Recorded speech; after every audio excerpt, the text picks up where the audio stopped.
Hey guys, it's Julie here and welcome to my Jtru channel.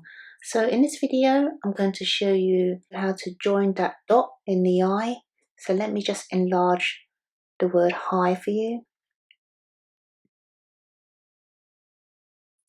And now what you need to do is select all and ungroup it.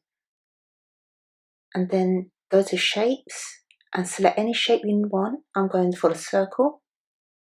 Place it above this dot and just select the eye and slice. And now remove all the unwanted bits and just delete them. And now you should be able to bring this dot lower down.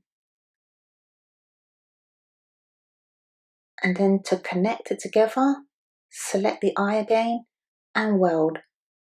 And it's really that simple. You can even join it with the H and weld this as well. So if you enjoyed this video, do give me a like and subscribe to see more tips in the future. So I'll see you guys in the next one. Bye.